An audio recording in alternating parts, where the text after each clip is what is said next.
We got some crazy construction going on outside today, so I was gonna like open up this box with you guys, but I guess we'll just make a little music video quick.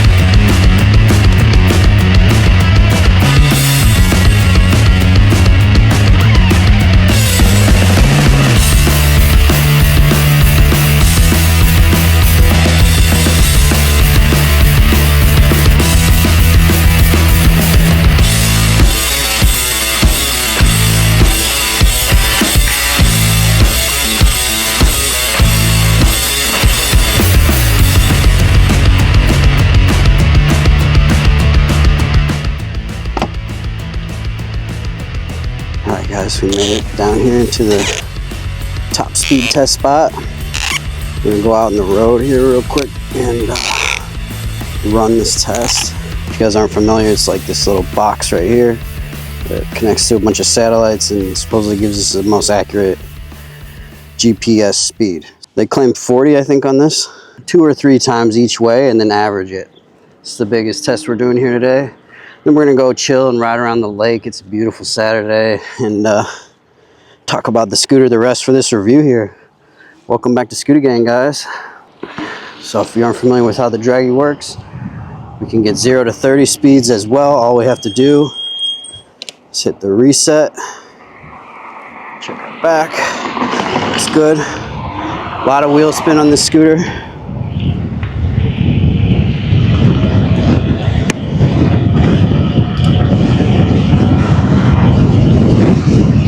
Fast enough, we're gonna get over here real quick out of the gutter, as I call it. There's a lot of stuff in the bike lanes. You don't really want to be over there. Glass and garbage and stuff that will just, you know, you don't want it.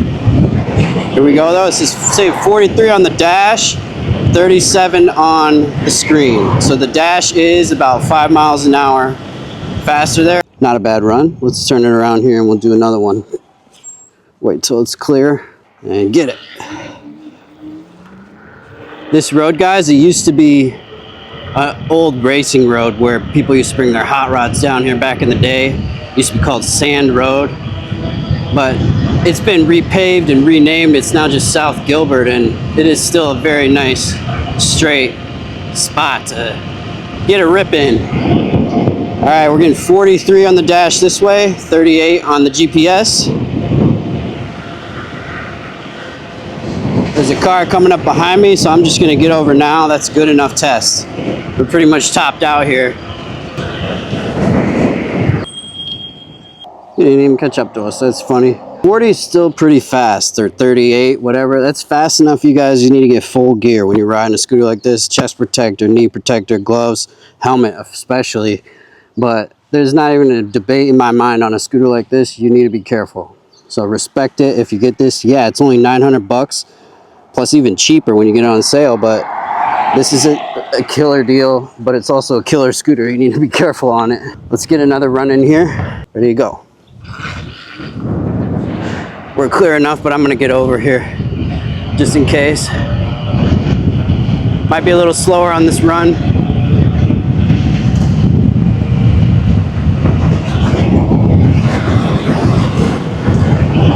Woo! 40. 41.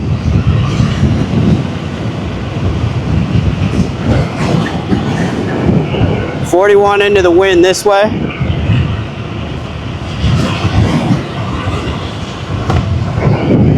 Not bad. Another clean run. Let's see what that one was. Gonna be a little slower, but still 8.5 seconds. 0 to 30. So that's pretty good. That's consistent. All right, final test. Ready, go. Should be run 4. Looks like there might be a guy coming behind us here.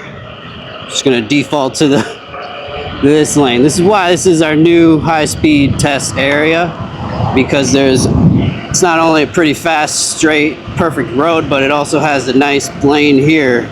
If push comes to shove, we'll just do the test right here. 43, getting a little more wind this way, but it's still 37 on the dash. So I call this a 38-mile-an-hour scooter here, but it rides pretty quick. It rides quick because it's got plenty of motors. It's got plenty of power. The controllers feel fantastic on it. And even at full speed like this, it rides nice. Rides really nice right here. Another clean run. Looks like 8.02 seconds on that one. That one was the best run yet, I think. With the tailwind and a clean start, you can get right under 8 seconds. And just for your guys' reference, the wind today is like maybe 5-10 miles an hour. It's barely any. It's not a windy day at all. There you go, guys. There's our draggy test for the Ausom L2 Max. Plenty of speed on this scooter for all of you, really. Anybody looking for a scooter under $1,000, you really usually don't get a fast scooter like this. It's like well built and quick, and 38 is fast for this price. That's the fastest scooter you can get for this price, for sure. Coming up on your left. Thank you. You're welcome. Aww. Celebration of life. It is just so beautiful out here, and this is really what scooters are about, guys. Getting out into the bike trails in your area. And if you have beautiful bike trails like this scooter is perfect for it because it's not crazy fast, but the ride is smooth. You look at me right now, one-handed and stuff. There's almost no shaking to the handlebars. It just has a great geometry to it, and doesn't wobble hardly at all. Even up at like full speeds, it won't wobble at you. Screw it. Let's ride up to Iowa City and back. It's about 3 miles on this bike path. This is one of my favorite bike paths in town. I used to ride this thing every day when I lived over on this side. It's nice having a town where there's bike paths that connect you from like downtown to a lake or something like this, where it's all just connected and you can come down here without dealing with cars if you don't want to. The scooter's really quiet. I don't know if you guys can hear it. There's just no noise coming off of it at all. Coming up on your left. Now, if this scooter had knobbier tires, I'd take you guys over here right now, but it just rained and I guarantee it's real slippery back there. So we're not gonna go off-roading today, but maybe if you're lucky, I'll post some TikToks in a week or two here if it ever dries out. You just had like insane rain, like the whole country right now, right? But that definitely like limits your ability to go off-road on a scooter if it's all muddy. And you're not even supposed to go on the trails when it's muddy, so don't be that guy who just tears up the muddy trails for no reason. Just give it a week or two, weather will pick back up, and then you'll be able to ride them again. Here's a little off-road trail we could try here, just a little bit. So this is not dirt, it's a mulch trail. You can see where it was flooded recently though, and there was probably a river running through here during the rain. Really rides nice. I think the only other scooters that are in this sort of price and category is the Q-Currents, and you want to know why? It's because they're the same company, guys. When they originally signed me up for Ausom like 2-3 years ago, whenever it was, and I reviewed my first one, they accidentally sent me the Q-Current affiliate sign-up link instead of the Ausom one. And I was like, hey, what's that about? And they're like, oh, sorry, here's the Ausom one. That's what we meant to send you. So they like accidentally told me 2 or 3 years ago that it is the same company. So I think that's hilarious to me.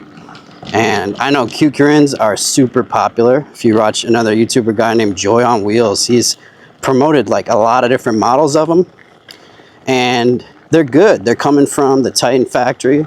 They're the same as this Ausom. So if you're a Q-Current fan, you should also be an Ausom fan. It's the same scooter. Just in case nobody told you yet. It is the same company, the same people, and they're both really good. Okay, it's gonna turn into dirt here, so we're gonna turn around, but this is where you guys can get with your scooter, just fresh air, right? Fresh air. Anyways, let's turn around and cruise it back up downtown Iowa City, see if we can catch any clips or anything up there for you. It's a lot of what scooting is, just going around, exploring new places. One time I was riding through this mulch, and a freaking piece of mulch went in the inside of my brake caliper and seized up the rotor, and it completely threw me off guard. And I was such a noob at the time. I was like, I don't know what happened, man. The whole wheel's just broken. And so I like ended up calling an Uber. I get all the way back home when the Uber, after paying him and everything, and I'm like looking at the scooter closer. I'm like, pull the wood chip out. I'm like, dang, I could have just literally pulled the wood chip out the whole time. So yeah, learn from that lesson, guys. If you're ever on a wood trail, our brakes are somewhat susceptible to getting a wood chip in them. So definitely be careful. Even when you get off right here, we should maybe want to check it just to double check. Scooter cruise is great over this type of stuff. Scooters can handle off-road, but you just gotta go slow. It's not like a racing vehicle off-road, that's for sure. Suspension feels a lot better than the last Ausom I reviewed, the Ausom Leopard DT1 Pro. That thing only had springs in it, no sort of coilover like this. This has a coilover and a shock, so it's just a lot smoother ride over everything, both the road and over this sort of off-road stuff. So I think this is a big improvement over the last Ausom I reviewed. But Ausom's kind of crazy like that, where they just keep releasing more and more models. So there's like not really a guarantee that this scooter will exist that many more years, because they'll probably upgrade it and then name it something slightly different. And they kind of keep doing that, and I'm totally fine with that, as opposed to the other option where they just like basically change one item on it and then say it's the version 2 or the version 4 or whatever. That gets so confusing later down the line when you're having to like know what scooter you have, versus when they all have different names. So I think it is smart that they do it that way, even though it's like kind of nuts that there's so many of them coming out. Like in just a couple years, they've released maybe like 10 different scooters, which is crazy. And they're all very similar to this sort of 35 to 40 mile an hour is the most. There's some slower ones, but they're all like very similar frame and build quality. To me, this is definitely a buy recommendation, because it's fast enough to have fun. The brakes are good. See, when you need to do an emergency brake, the brakes are on point.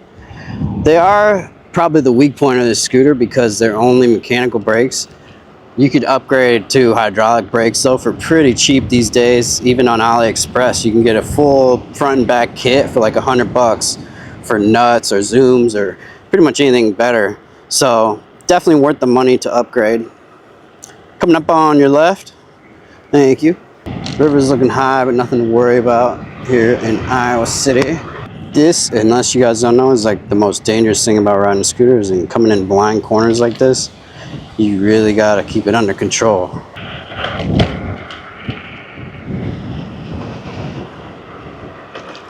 It's a little bumpy over these bigger pothole things, bigger cracks in the sidewalk, but I'm not sure if it's a hydraulic coilover. I think it's just a spring inside.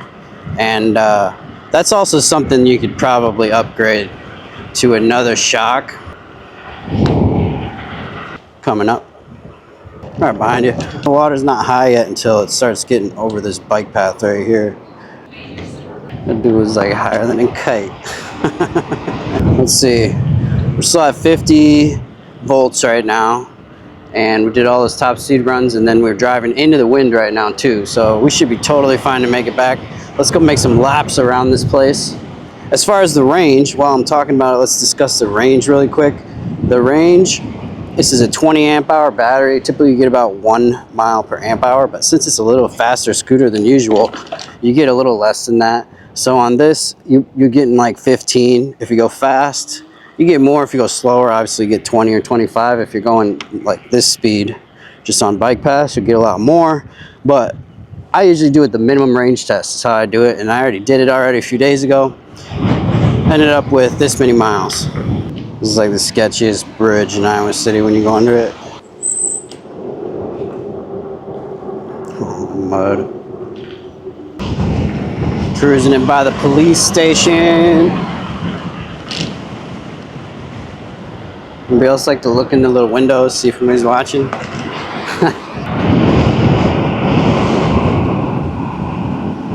So when you're on a scooter like this, you're probably gonna get used to riding either in the bike lane or in the street, depending on your city. Here in particular, it's a lot safer to ride in the street, in my opinion. Just because the bike lane's slower and there's always people pulling in and out of it because they put the parking spots like right on the other side of the bike lane on downtown here.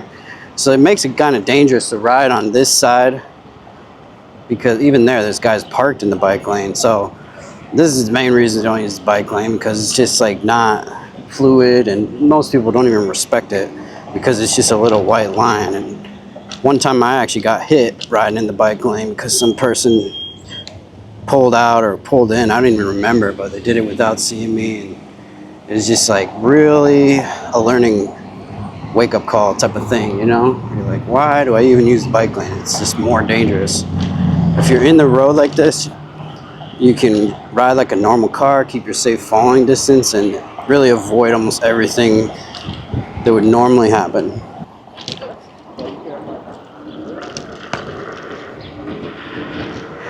Welcome to downtown, guys. It's like my favorite time of the year because the students are all gone, so there's like barely anybody around. You can use the whole place like a little scooter track to like hone your skills. The speed limit on here is like 20, so you can't go crazy fast, but you don't need to. You go like 10, 15, it's enough to like practice everything. Figure out where all the spots are. This is my old school tippy. Sometimes I rip it through here.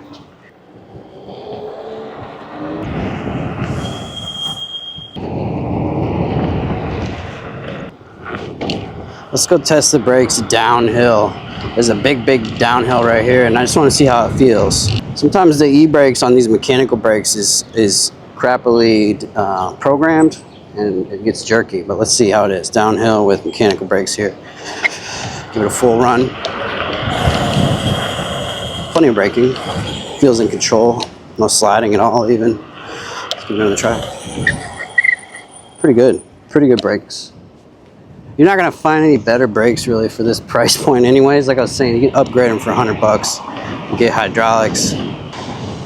The scooter's great for going through grass too. If you live in a campus that's grassy, you'll be able to cut through all the small spots and get across campus so fast. Coming up on your left, let's go across the river. This corner is a good test. See how good the cornering is on the scooter. That was almost too easy. Big scooters, it's a real struggle. 10-inch scooters, it's really not that bad. But yeah, that wasn't even trying.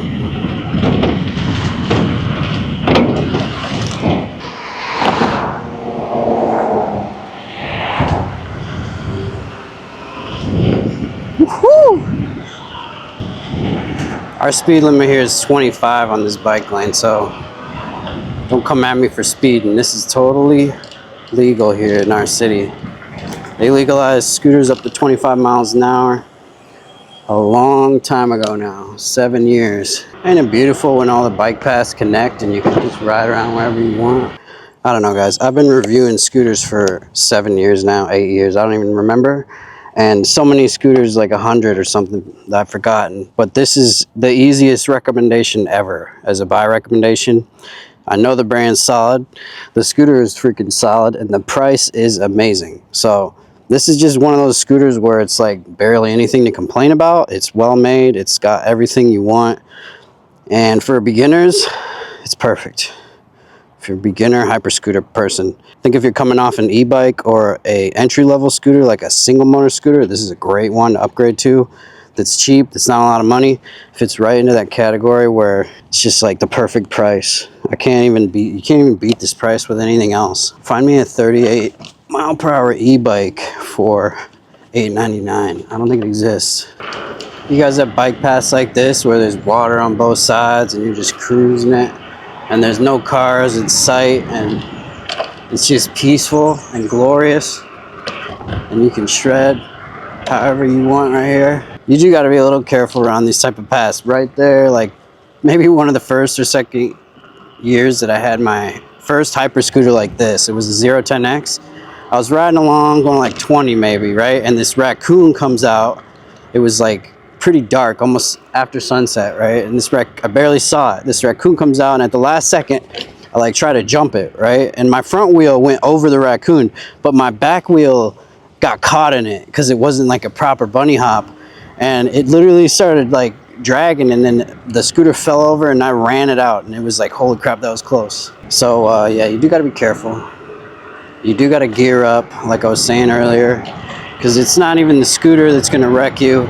It's going to be yourself, or it's going to be somebody or something else. Usually it's your fault, I'll be honest, if you wreck. Looking back, I think every wreck I ever had was my own fault. So I've been extremely lucky. Coming up on your left. Thank you. We made it back. 47.6 volts still. Plenty of juice. We can open it up here a little after this guy. Let's see what we can get in this straightaway here. I think if we do like top speed tests here in general, you'd get a little bit higher top speed because there's no wind resistance or wind or anything. But it's way more illegal to do that on the bike path, so you got to do it on the road. But we'll just give it a little. We'll legal up to 25, so like 30 is good, right? Woo! 28 even feels fast in this type of tree tunnel. That's what you call that. This is just a beautiful time to be in Iowa in the summer when everything's popping. It's not too crazy hot even today. It feels like 80. It's gorgeous out here. It's gorgeous. Coming up on the left. Thank you. Thank you. Coming up.